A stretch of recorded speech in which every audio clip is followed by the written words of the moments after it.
Tuhan. Shalom. Sekali lagi shalom. Senang bisa bertemu dengan saudara Bapak Ibu kembali di tempat ini. Kita bersyukur atas setiap penyertaan Tuhan. Kalau Tuhan boleh menyertai kita hampir 1 tahun, karena 3 hari ke depan kita akan melewati tahun 2025. Biar perkenanan Tuhan boleh terus ada bagi setiap kita untuk melewati tahun 2025 menuju 2026 ini. Amin. Pada saat ini kita boleh sama-sama datang pada Tuhan, kita bersyukur. Bapa, kami mengucap syukur ya Tuhan atas kebaikan-Mu, kasih-Mu yang memampukan kami Tuhan, yang menguatkan setiap kami. Kami tahu bukan karena kuat dan gagah kami boleh ada sampai detik ini ya Tuhan.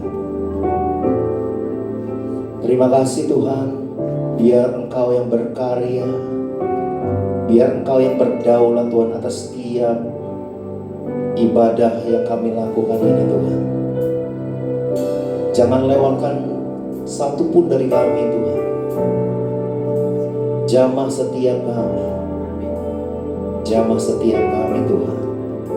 Terima kasih ya Yesus. Hanya di dalam nama Tuhan Yesus kami berucap syukur. Haleluya. Amin.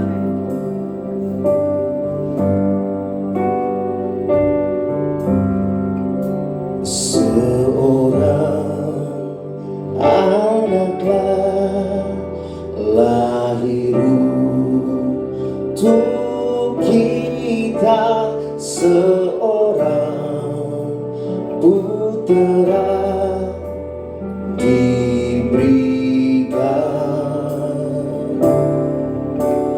lambang pemerintahan di atas bahunya, dan namanya pun disebut orang penasehat ajaib, Allah yang perkasa, Bapa yang kekal, Raja damai. Sambutlah Dia, Yesus Tuhan, Juru Selamat dunia. Seorang anaklah lahir untuk kita, seorang putera diberikan, lambang pemerintahan di atas bahunya, dan namanya pun disebut orang penasehat ajaib, Allah yang perkasa, Bapa yang kekal,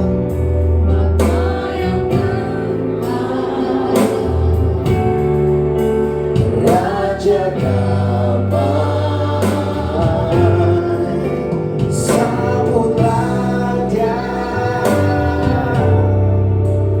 Yesus Tuhan, Juru Selamat dunia. Penasehat ajaib, oh,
hanya Engkau yang layak untuk ditinggikan, dipuji di tempat ini, yaitu nama Yesus Kristus Tuhan, yang menjadi juru selamat kami yang telah lahir.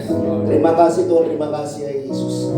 Hanya di dalam nama Tuhan Yesus kami berdoa mengucap syukur. Dan setiap saudara Bapak Ibu yang percaya pada nama Tuhan kita yang luar biasa, yaitu Yesus Kristus Tuhan, sama-sama kita nyatakan amin. Sama-sama kita nyatakan amin. Berikan tepuk tangan yang terbaik bagi Tuhan. Saya yakin dan percaya setiap jemaat di tempat ini suka untuk memuji Tuhan. Amin. Coba katakan, saya suka memuji Tuhan.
sembah Tuhan.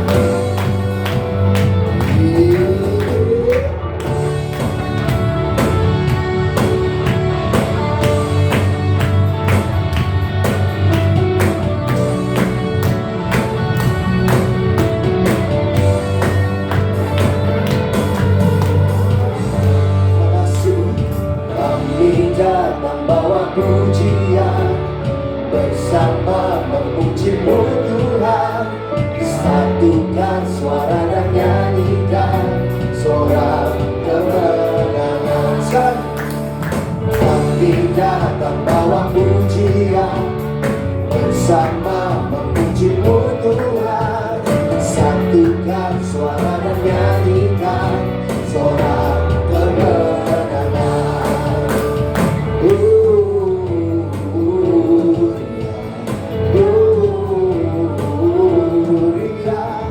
Besar Tuhan, ditinggikan di atas segalanya.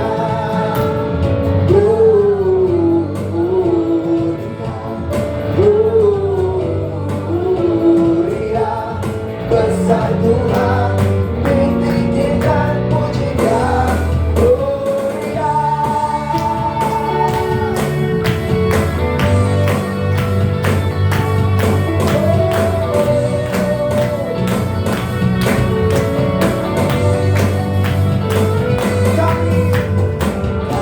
Datang bawa pujian, bersama memuji-Mu Tuhan. Satukan suara dan nyanyikan sorak kemenangan.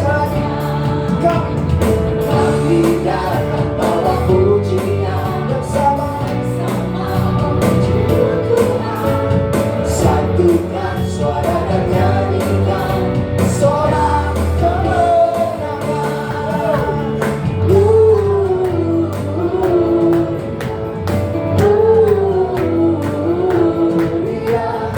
Besar Tuhan, ditinggikan di atas segalanya.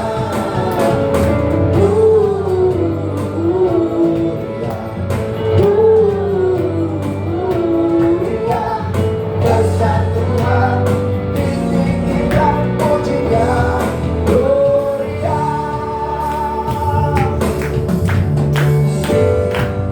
Hanya Kau yang puji sembah.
Ada amin.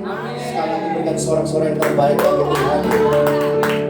Puji nama Tuhan. Silakan duduk kembali saudara Bapak Ibu. Terima kasih Tuhan.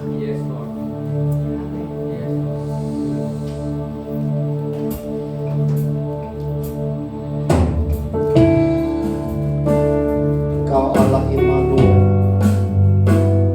yang selalu bersama dengan kami.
Tuhan, sebagaimana pujian ini, Engkau menyertai kami. Kami sangat percaya Engkau menyertai kami masuk ke tahun 2026 nantinya. Kami mau bersyukur, kami mau mengucap terima kasih atas penyertaan-Mu yang sempurna buat kami hingga akhir tahun 25 ini Tuhan. Di minggu yang terakhir, kami masih bisa beribadah, memuji, menyembah-Mu Tuhan. Dan kami tidak mau membawa apapun yang tidak menyenangkan hati-Mu untuk masuk ke tahun 2026, agar kami bisa menyenangkan hati Tuhan. Kami percaya Tuhan, Engkaulah yang memberikan kami kekuatan sebagaimana pujian ini. Masalah boleh ada, persoalan boleh ada, tapi Engkau memberikan kami jalan keluar yang terbaik. Biarlah tahun 2026 kami masukin dengan hati yang penuh sukacita dan penuh dengan damai sejahtera. Dan kami percaya rahmat-Mu baru setiap hari buat kami. Di dalam nama Tuhan Yesus kami berdoa dan mengucap syukur. Mari yang percaya sama-sama katakan amin. Silakan duduk Bapak Ibu. Shalom semuanya. Tanpa terasa kita berada di minggu yang terakhir ya. Dan tinggal paling 24 jam kali 3 kali 4 ya, sudah kita akan lewati tahun 2025 ini. Tadi saya sangat terkesan dengan pujian pembukaan. Itu diambil dari Yesaya 9 ayat 56. Bisa dibuka? Yesaya 9 ayat 56. Ayat ini sangat cocok dengan pujian tadi ya. Pas sekali. Mungkin diambil dari ayat ini dijadikan lagu ya. Ayo kita baca bersama-sama. Sebab seorang anak telah lahir untuk kita, seorang putra telah diberikan untuk kita. Lambang pemerintahan ada di atas bahunya, dan namanya disebut orang penasihat ajaib, Allah yang perkasa, Bapa yang kekal, Raja damai. 6. Besar kekuasaannya dan damai sejahtera tidak akan berkesudahan di atas tahta Daud dan di dalam kerajaannya, karena ia mendasarkan dan mengokohkannya dengan keadilan dan kebenaran sekarang sampai selama-lamanya. Kecemburuan Tuhan semesta alam akan melakukan ini. Padahal saya mau baca ayat ini, saya nggak tahu kalau WL mau nyanyi lagu itu. Nah, ayat ini Tuhan berikan satu pewahyuan kepada Nabi Yesaya waktu itu ya. Jadi pewahyuan itu sebenarnya memberitahukan kepada bangsa Israel bahwasanya akan lahir seorang juru selamat nantinya, yaitu Yesus Kristus. Yesus sebelum lahir itu sudah diberitahukan kepada bangsa Israel waktu itu. Nah, pemberitahuan ini bukan setahun 2 tahun di depan, tetapi jauh 740 tahun kurang lebih. Jadi pewahyuan itu diterima oleh Nabi Yesaya, kemudian dia menulis di dalam kitab Yesaya itu, Yesus lahir itu 740 tahun kurang lebih kemudian. 7 generasi lebih ya Bapak Ibu ya. Nah, pada masa Yesaya itu sebagai nabi, tidak banyak orang yang bisa mendengar suara Tuhan. Tidak banyak orang yang bisa mendapat pewahyuan dari Tuhan zaman itu ya. Hanya orang-orang tertentu. Jadi boleh dikatakan orang-orang yang memang ditunjuk oleh Tuhan ya. Nah, biasanya orang-orang yang bisa mendengar suara Tuhan itu pemimpin rohani pada zaman itu. Nah, Yesaya merupakan seorang nabi yang dipilih oleh Tuhan untuk menyampaikan kabar baik ini. Kabar baik ini adalah tentang kelahiran Yesus Kristus ya.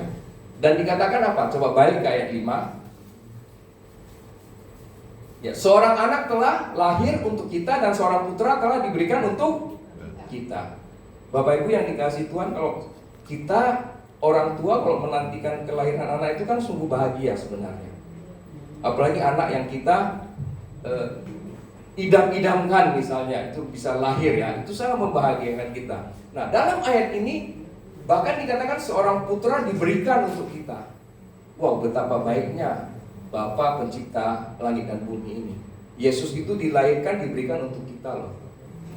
Itu luar biasa sekali. Dan tadi lagunya sudah dikatakan dia disebut Immanuel kan.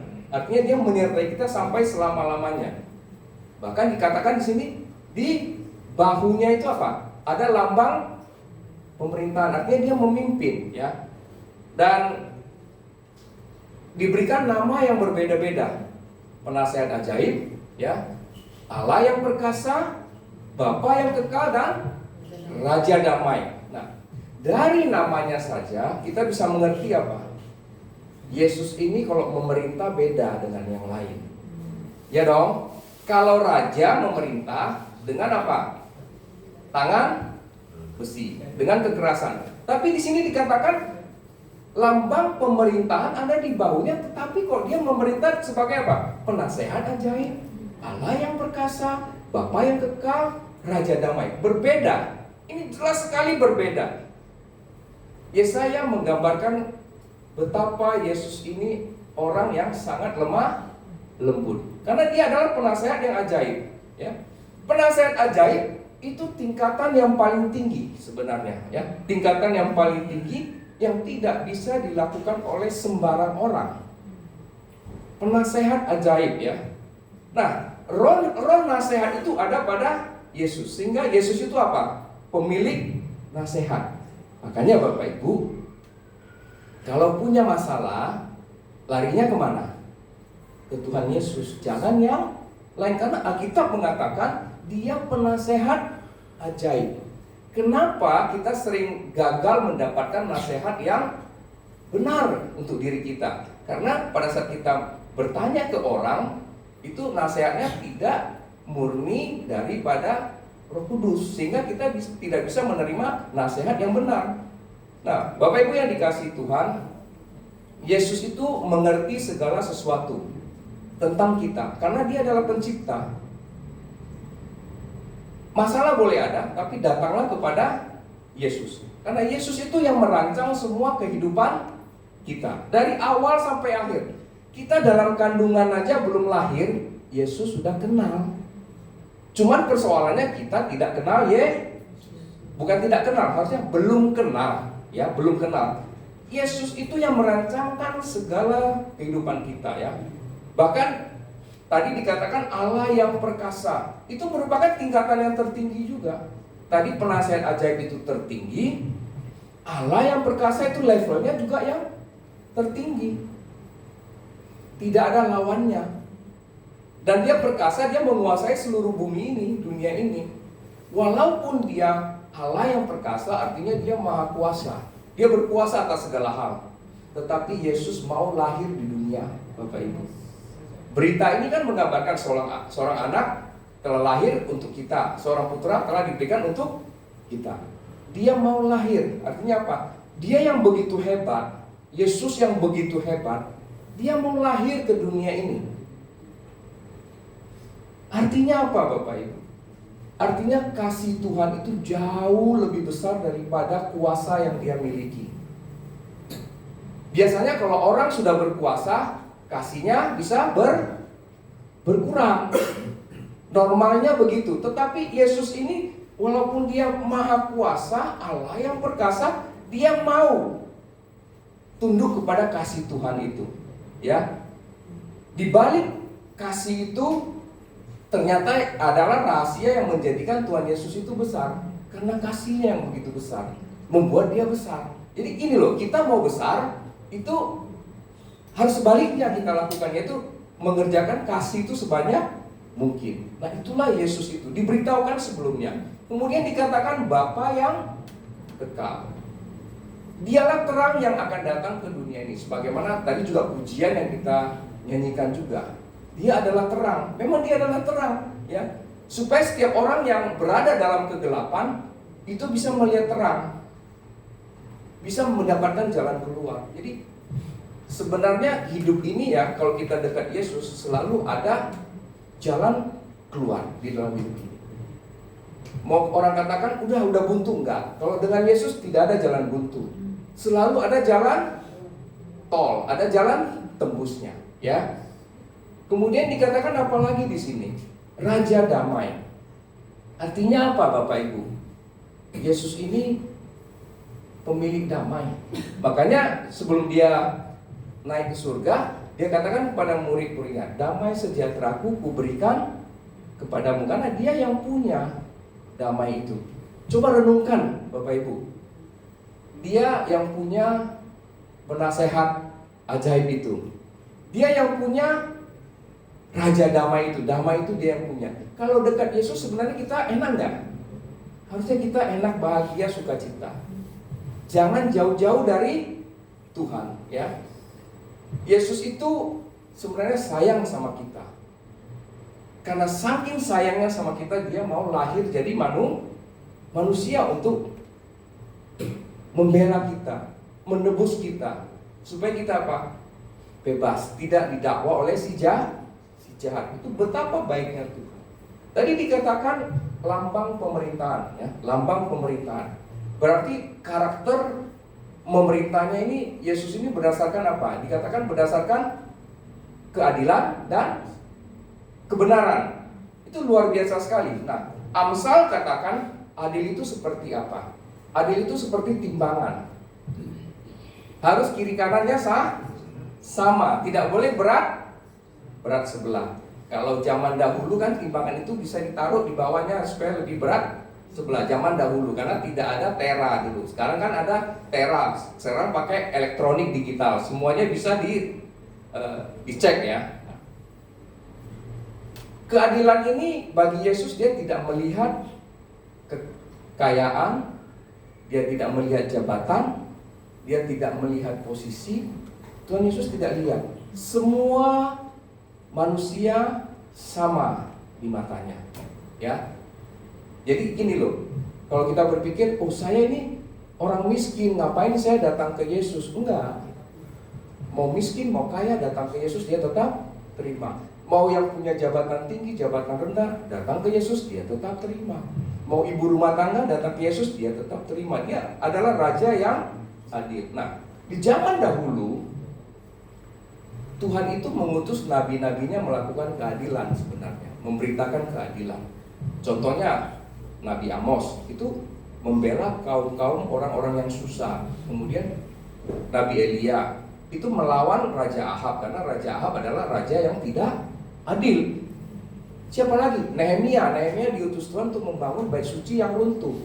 Pada saat dia membangun bait suci yang runtuh, dia merasakan ketidakadilan. Nah, Nehemia itu diutus untuk membenarkan supaya segala sesuatu itu adil.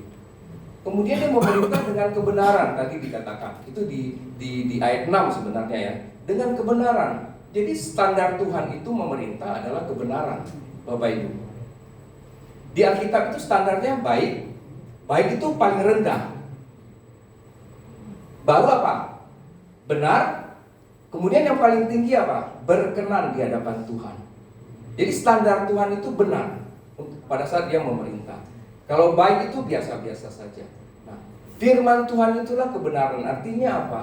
Artinya anak-anak Tuhan ini kalau mau bikin standarnya harus firman Tuhan supaya bisa benar. Standarnya harus firman Tuhan.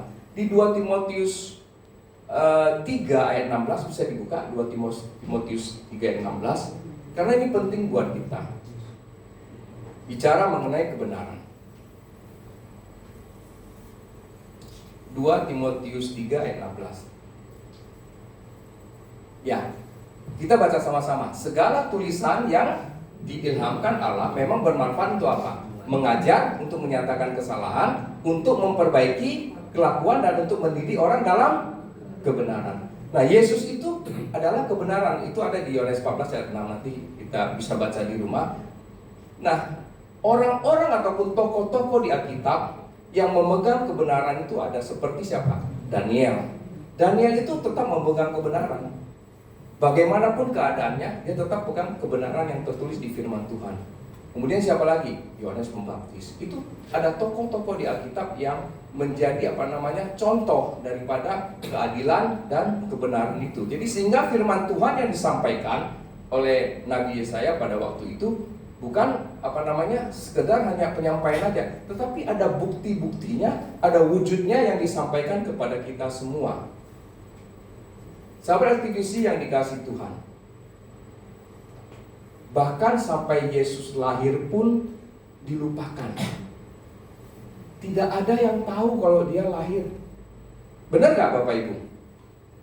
Kita merayakan Natal sekarang karena kita tahu Yesus lahir. Tapi pada zaman Yesus tidak ada yang tahu. Yang tahu cuma siapa? Gembala. Yang tahu cuma gembala. Itu pun diberitahu oleh siapa? Malaikat Tuhan. Diberitahu oleh malaikat Tuhan. Hanya gembala. Makanya waktu Yesus lahir, kemudian dia sudah dewasa 30 tahun, dia mulai menginjil. Dia kutip apa yang dikatakan Yesaya di Matius 4 ayat 14 sampai 16. Bisa dibuka? Matius 4 ya. Ayat 14 16 sampai 16. Nah, Yesus sendiri yang mengutip ini. Dia berkata begini, supaya genaplah firman yang disampaikan oleh Nabi Yesaya yang tadi kita baca. Tapi ya dia kutip dari atas, saya baca dari tengah tadi. Nah, tanah Zebulon dan tanah Naftali, jalan ke laut, daerah seberang sungai Yordan, Galilea, wilayah bangsa-bangsa lain. Lanjut, bangsa yang diam dalam kegelapan telah melihat terang yang besar. Dan bagi mereka yang diam di negeri yang dinaungi maut telah terbit terang. Lanjut. Nah, sejak waktu itulah Yesus memberitakan bertobatlah sebab kerajaan sorga sudah dekat. Yesus lahir, tidak ada yang tahu, yang tahunya gembala. Kemudian dia pelayanan, dia ulangin lagi. Dia kasih tahu, itu Nabi Yesaya udah ngomong tuh 700 tahun sebelumnya. Tapi orang tidak kenal bahwasanya dia adalah Yesus. Sampai-sampai apa?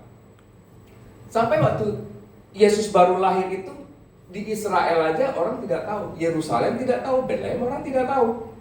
Tuhan kirim siapa sih supaya ngasih tahu orang-orang di Yerusalem? Masih ingat? Padahal itu cerita semalam minggu. Tuhan kirim orang Majus. Orang Majus itu jalan kira-kira 1200 km. Zaman itu 2000 tahun yang lalu tidak ada pesawat, tidak ada mobil, tidak ada motor, tidak ada Google Map. Yang ada apa? Onta, kambing, domba. 1200 km mereka berjalan. Dan mereka tiba di Yerusalem. Mereka ketemu Raja Herodes. Dia tanya, di sini ada seorang raja yang baru dilahirkan. Herodes saja kaget. Baru dipanggil siapa? Ahli Taurat semua. Orang-orang yang mengerti kitab suci. Ditanya, dia lahir di mana? Bethlehem. Ada tertulis di Mika. Herodes bilang, lu pergi aja deh sana, lu cari. Nanti kalau ketemu lu balik. Singkat cerita, dia pergi nyari. Ketemu nggak? Ketemu. Nah, orang Majus waktu ketemu Alkitab katakan bukan bayi, tapi bicara anak. Artinya prosesnya udah berlangsung lebih dari setahun. Artinya lebih dari setahun Yesus masih ada di Bethlehem. Nah, waktu ketemu orang-orang Majus ini apa? Mempersembahkan apa? Emas. Emas itu lambang kerajaan. Kemudian mempersembahkan apa? Kemenyan. Kemenyan itu lambang imam. Mempersembahkan apa lagi? Mur, lambang penebusan. Kan dia mati menebus kita. Jadi orang di Israel itu walaupun begitu banyak nabi menubuatkan tentang kelahiran Yesus, tapi tidak ada yang mengerti. Orang Majus lebih mengerti dengan contoh persembahan itu. Yang lahir ini adalah seorang raja, kemudian dia imam, kemudian dia akan menebus kita. Orang Majus yang tahu, bayangkan. Sekarang kita bisa tahu, tapi zaman itu tidak ada yang tahu, ya. Kembali tadi ya, yang kita baca di Matius 4 ayat 15, 16, 17. Sebenarnya intinya begini. Yesus mau bilang, itu loh yang dijanjikan di kitab Yesaya, ini aku. Ini aku. Tapi tidak ada orang yang memperdulikan. Nah, dikatakan di tanah Zebulon dan Naftali itu tanah yang gelap, akan melihat terang. Artinya apa? Orang-orang di Yerusalem itu menganggap orang-orang yang tinggal di tanah Naftali dan Zebulon itu kelasnya lebih rendah. Justru Tuhan datang kepada siapa? Tuhan datang kepada orang-orang di Yerusalem atau kemana? Pertama, Tuhan datang kepada orang-orang yang ada di tanah Naftali dan Zebulun, orang-orang yang rendah. Jadi Bapak Ibu yang dikasih Tuhan, dalam hati kalau kita direndahkan orang, gak usah pusing. Karena kenapa? Tuhan akan datang ke kita. Justru kita menganggap diri kita sombong, kita hebat, Tuhan gak datang. Orang-orang di Yerusalem itu Tuhan gak datang. Tuhan datang di mana? Tuhan datang kepada tanah Naftali dan Zebulun, orang-orang kelas 2 yang dianggap waktu itu. Artinya orang-orang buangan lah. Tapi Tuhan datang ke situ. Justru dikatakan apa tadi? Yang tadi dikatakan gelap, melihat apa? Dahsyat enggak? Dahsyat, Tuhan sayang kita, ya.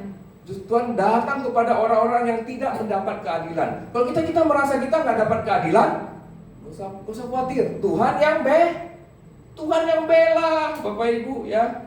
Tuhan pasti bela, ya. Justru di tanah Naftali dan tanah Zebulun itu Yesus menyatakan kasih yang paling besar di sana. Kasih yang paling besar. Pertama kali Tuhan menyatakan kasih yang besar itu di Kana. Kana itu di tanah Naftali dan Zebulun. Di pernikahan di Kana tidak ada anggur, dia bikin mujizat. Padahal dia bilang apa? Ibu, waktuku belum tiba. Betapa Tuhan sayang sama kita. Waktu belum tiba aja dia masih bisa bikin mukjizat. Artinya apa? Tuhan itu betul-betul care sama kita. Bukan itu saja, dia bicara sama Nikodemus juga di tanah Naftali dan Zebulun. Dia bilang begini, yang lahir dari daging adalah daging. Yang lahir dari roh adalah roh. Artinya apa? Artinya Tuhan mau kita mengerti dia dalam roh, bukan dalam daging. Artinya gini loh, kita ikut Tuhan itu yang penting ada berkat. Bukan itu. Tuhan mau kita mengerti dalam roh bagaimana dia menuntun hidup kita. Nah, peristiwa yang besar yang terjadi di tanah Zebulun dan Naftali itu apalagi? Dia berbicara dengan perempuan Samaria. Itu di tanah itu. Perempuan itu punya berapa suami? 5. Yang sekarang sama dia bukan suaminya. Itu Yesus tahu. Tetapi akhirnya apa perempuan ini? Akhirnya menjadi penginjil. Satu kampung itu bertobat. Itu luar biasa. Artinya terang itu memang datang kepada orang-orang yang butuh. Kita kalau kita menganggap kita hebat, Tuhan gak bisa datang. Terang itu gak mau datang. Padahal kita merendahkan hati kita, mau menerima Tuhan, Tuhan itu datang. Perempuan Samaria ini kan memang benar-benar dia takut ketemu Tuhan karena dia merasa enggak layak. Sehingga Tuhan datang kepada dia dan memberitakan siapa dia. Nah, ini terjadi di tanah Zebulun dan Naftali. Bahkan pada saat Yesus memberikan mujizat, memberi makan 5.000 orang, itu terjadi di mana? Juga di tanah Zebulun dan Naftali, Bapak Ibu. Jadi betapa Tuhan itu sayang dengan kita. Orang-orang yang terpinggirkan itu diberkati Tuhan. Ya, jangan khawatir Bapak Ibu. Kita masuk tahun 2026 dengan apa? Yakin akan kasih Tuhan yang tadi yang saya sampaikan. Kita akan yakin dan kita bawa ke tahun 2026. Nah, tema khotbah kita, saya udah ngomong belum ya? Tema khotbah kita adalah kasih adalah dimensi tertinggi bersama dengan Tuhan. Itu tema khotbah kita tadi, yang untuk hari ini ya. Nah, baik, saya akan bacakan beberapa ayat penutup daripada khotbah saya hari ini. Kita buka di 1 Yohanes 4. 1 Yohanes 4 ayat 7. Coba kita buka. Ini ayat penutup kita. 1 Yohanes 4 ayat 7. Oke, kita baca sama-sama. Jadi kasih adalah dimensi tertinggi dari Tuhan, ya. Kita baca sama-sama ayat 7. 1 2 3. Saudaraku yang kekasih, marilah kita saling mengasihi, sebab kasih itu berasal dari Allah. Dan setiap orang yang mengasihi lahir dari Allah dan mengenal Allah. Lanjut ayat 8. Barang siapa tidak mengasihi, ia tidak mengenal Allah. Sebab apa? Allah adalah kasih. Lanjut. Dalam hal inilah kasih Allah dinyatakan di tengah-tengah kita, yaitu bahwa Allah telah mengutus anaknya yang tunggal ke dalam dunia ini supaya kita hidup olehnya. Ayat 10. Inilah kasih itu, bukan kita yang telah mengasihi Allah, tetapi Allah yang telah mengasihi kita dan yang telah mengutus anaknya sebagai apa? Pendamaian bagi dosa-dosa kita. Ayat 11. Saudara-saudaraku yang kekasih, jikalau Allah sedemikian mengasihi kita, maka haruslah kita juga saling mengasihi. Ayat 12. Tidak ada seorang pun yang pernah melihat Allah tidak ada seorang pun yang pernah melihat Allah. Jika kita saling mengasihi, maka Allah tetap dalam kita dan kasihnya sempurna di dalam kita. Apa sih maksudnya? Yohanes membawa ini, menulis ayat-ayat ini dengan luar biasa sekali. Artinya apa? Artinya Allah adalah kasih, merupakan hakikat ilahi yang dimiliki oleh pencipta. Naturnya Allah itu kasih. Kita kan ngaku kita anak-anak Allah. Harusnya apa? Kasih itu ada di kita enggak? Harusnya ada. Kita anak Tuhan, harusnya hakikat itu kita miliki juga, ya. Artinya hakikat kasih itu ada dalam diri kita. Kita anak-anak Allah. Nah, apa yang membuat hakikat kasih ini dalam diri kita menurun? Nah, coba renungkan. Apa yang membuat hakikat kasih ini di dalam diri kita ini menurun, Bapak Ibu? Perbuatan kedagingan itu yang membuat hakikat kasih di dalam diri kita itu menurun. Karena daging dan roh tidak bisa sama. Yesus berkata kepada Nikodemus, yang lahir dari daging adalah daging, dari roh adalah. Jadi hakikat naturnya Allah itu kasih itu adalah roh. Sehingga kita memahaminya dalam bentuk roh. Ini luar biasa sekali. Nah, Yesus yang lahir ke dunia, yang kita rayakan Desember, ya, yang kita sebut Natal, sebenarnya apa? Mengembalikan hakikat kasih itu ke dalam diri orang percaya. Jadi setiap kita rayakan Natal, kita ingat sebenarnya, oh, ternyata Allah adalah kasih. Kasih itu harusnya ada dalam kita, mengingatkan kita. Kadang-kadang kita kerja terus, usaha terus, berjuang terus, kita lupa kadang-kadang. Benar nggak Bapak Ibu? Jadi Desember itu mengingatkan kita supaya apa? Waktu masuk tahun berikutnya kita penuh dengan sukacita karena Allah adalah kasih buat kita. Nah, hakikat kasih atau natur Allah adalah roh yang melekat dalam diri Allah, ya. Maka dengan lahir baru seperti yang dikatakan kepada Nikodemus, kita bisa mengerti Allah adalah kasih dan kita bisa mengenal Allah dan perbuatan kasih itu ada dalam diri kita. Hakikat kasih yang membawa kita kepada keselamatan melalui kasih dan iman yang diberikan oleh Tuhan kepada kita. Sahabat aktivisi dimanapun Anda berada, hakikat kasih ini luar biasa. Hakikat dari kasih ini adalah pengampunan tanpa syarat, ya. Hakikat daripada kasih itu memiliki sifat, ya, pengampunan tanpa syarat. Jadi di dalam Tuhan itu tidak ada istilah apa? Give and take and give, nggak ada. Jadi Bapak Ibu yang dikasih Tuhan, take and give and take itu nggak ada. Yang ada di dalam Tuhan apa? Always give. Bapak-bapak gimana bapak-bapak? Ibu-ibu gimana di sini? Always give atau take and give? Coba renungkan, karena di dalam Tuhan itu pengampunan tanpa syarat.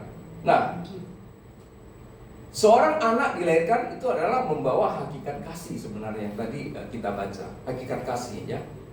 Hakikat kasih itu hanya bisa muncul ataupun kita lihat dalam perbuatan-perbuatan Roh Kudus, ya. Ada di dalam buah Roh Kudus, ya. Dan seorang putra yang diberikan kepada kita itu sifatnya itu pengorbanan. Itu hakikat kasih. Jadi pengampunan tanpa syarat, adanya pengorbanan. Jadi dalam rumah tangga juga begini. Kemarin, ya bulan lalu ya, bulan ini kayaknya Desember ya, teman saya anaknya menikah. Kebetulan saya diminta untuk bisa membawakan firman Tuhan, ya. Saya berkata kepada mereka, pernikahan itu bukan sesuatu yang enak sebenarnya, tapi adalah penuh dengan pengorbanan. Karena dua belah pihak harus berkorban, memahami sisi istri, si istri harus memahami sisi suami. Itu nggak gampang. Dua orang yang berbeda jadi satu, nggak gampang. Itu pengorbanan, ya. Jadi hakikat kasih yang dalam Allah itu sifatnya itu pertama itu pengampunan tanpa syarat. Kedua itu pengorbanan, ya.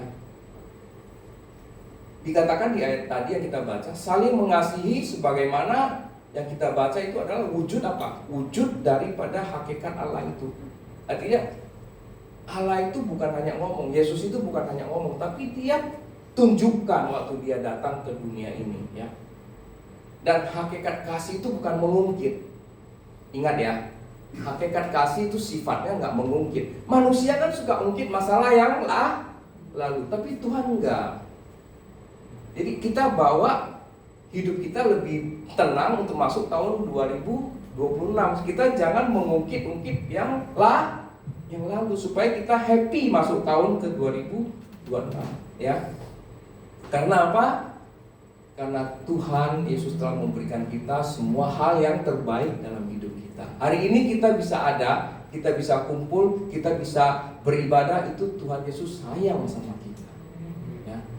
Saya kemarin melihat ya berita juga di media. Sekarang meninggal itu bukan soal usia. Ada yang 20 tahunan juga bisa meninggal loh. Apalagi sekarang kita udah bisa 50, 60, 70, 80. Itu apa? Anugerah Tuhan yang tidak terbatas buat kita. Sebenarnya kita harus happy nggak? Happy Bapak Ibu. Jadi kita jangan ungkit-ungkit masa lalu, kita lihat masa depan aja. Kalau Tuhan itu mau ungkit masa lalu, kita hari ini nggak bisa ke sorga, iya kan? Dia ngapain datang? Dia ngapain dia lahir? Ngapain dia tebus kita? Karena hakikat Allah itu kasih, dia tidak pernah mengungkit hal-hal masa lalu. Seyogianya kita tidak mengungkit masa lalu kita, ya. Jadi Tuhan itu sangat baik, ya, sangat baik buat kita. Dan yang terakhir, saya tutup. Yang terakhir, ya, kita diciptakan berharga oleh Tuhan. Karena kita berharga, kasih Tuhan itu datang kepada kita tidak pernah habis, Bapak Ibu.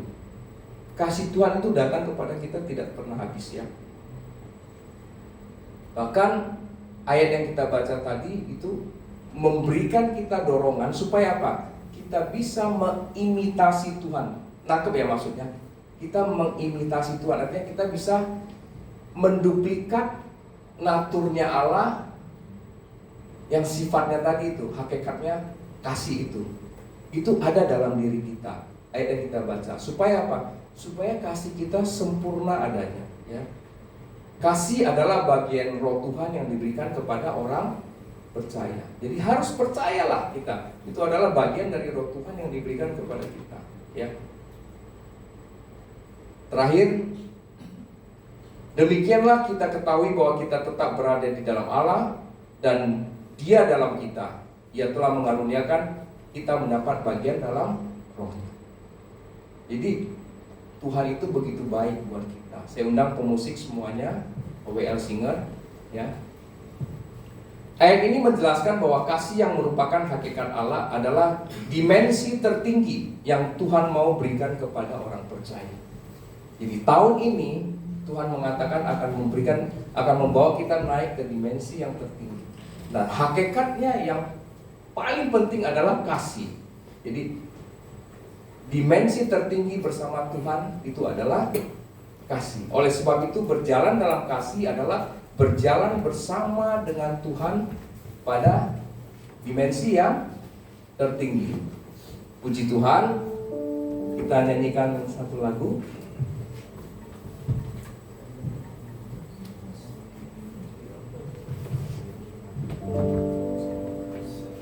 Kita nyanyikan satu kali lagi lagu ini, supaya hati kita bisa benar-benar menerima naturnya Allah yang kasih itu.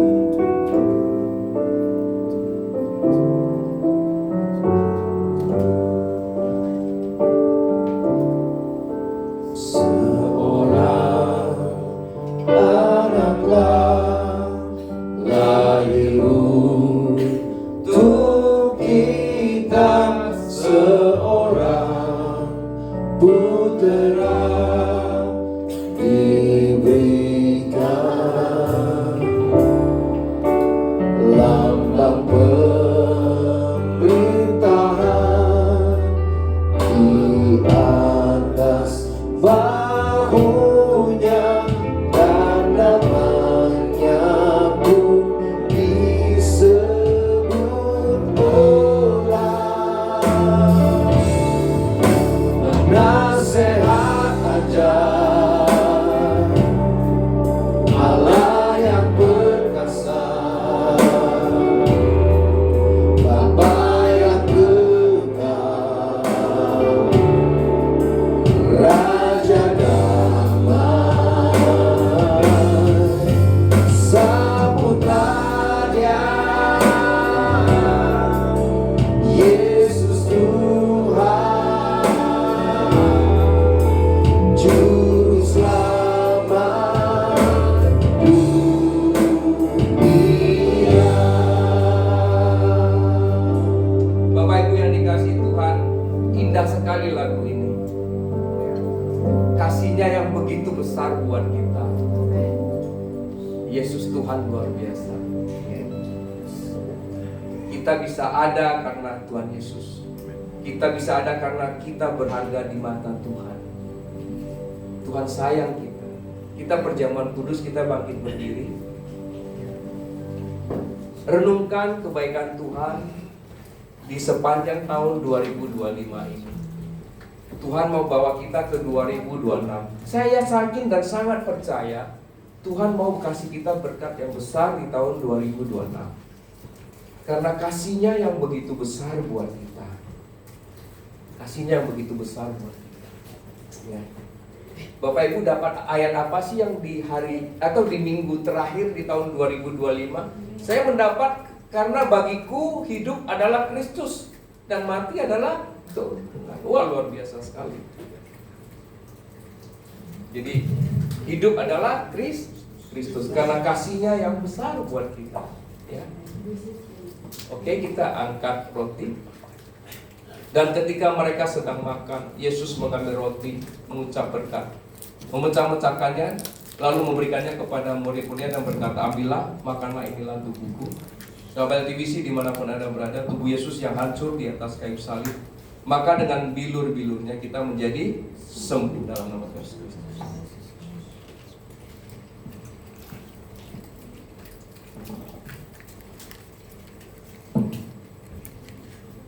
Kita angkat cawan. Sudah itu yang mengambil cawan mengucap syukur lalu memberikannya kepada mereka dan berkata, minumlah kamu semua dari cawan ini, sebab inilah darahku, darah perjanjian yang ditumpahkan bagi banyak orang untuk pengampunan dosa. Sahabat TVC dimanapun Anda berada, Yesus yang lahir, kemudian Dia menebus kita dengan mencurahkan darahnya di atas kayu salib. Semua dosa kita telah dihapus. Semua kesalahan kita telah dihapus.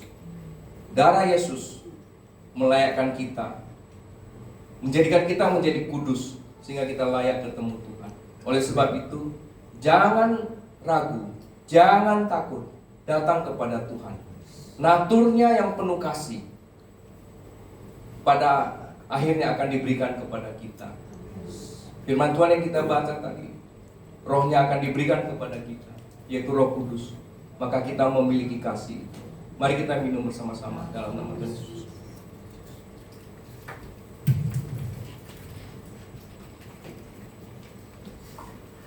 Kita doa syafaat.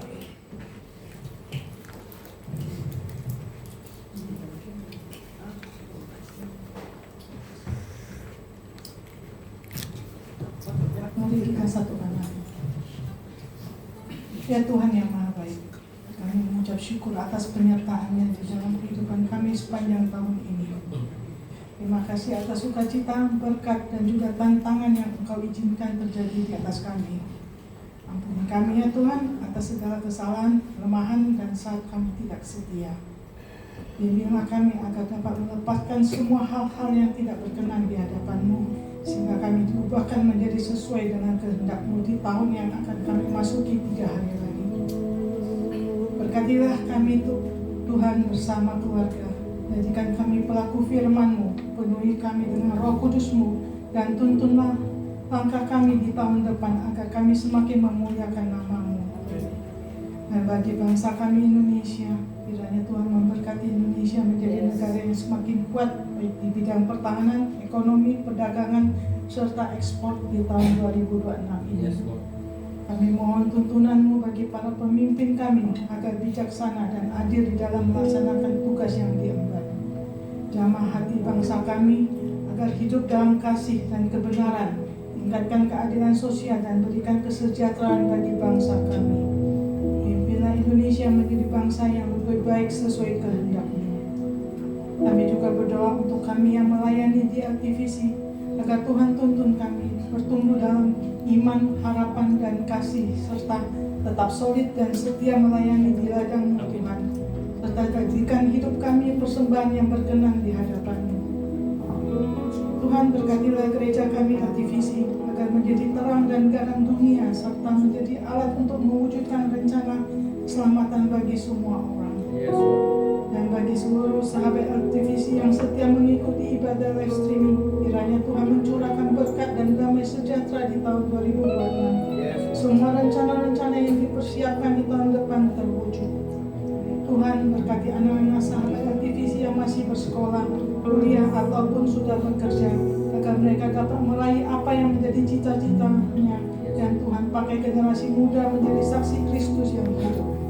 Kini tiba saatnya kami terima berkat dari Engkau ya Tuhan.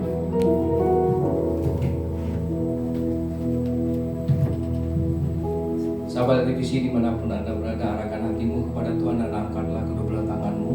Terimalah berkat rahmat anugerah dari Allah Bapa melalui anaknya yang tunggal Yesus Kristus, dengan persekutuan bersama dengan Roh Kudus. Kami berdoa kiranya kasih Tuhan yang merupakan dimensi tertinggi membawa kami masuk ke dalam 2026 nanti. Dan kami sangat percaya dengan natur Allah, dengan hakikat Allah yang memiliki kasih ini, maka Tuhan akan mengimpartasikan hakikat ini ke dalam semua anak-anak Tuhan, sehingga kasih anak-anak Tuhan akan timbul, akan menjadi terang dimanapun berada, akan menjadi berkat dimanapun berada.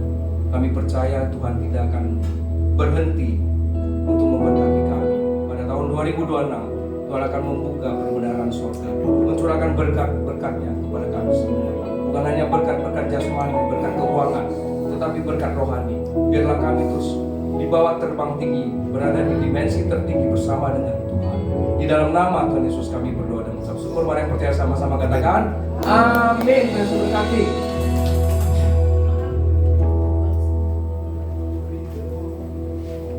Puji nama Tuhan, ibadah kita telah selesai. Tuhan Yesus memberkati. Selamat hari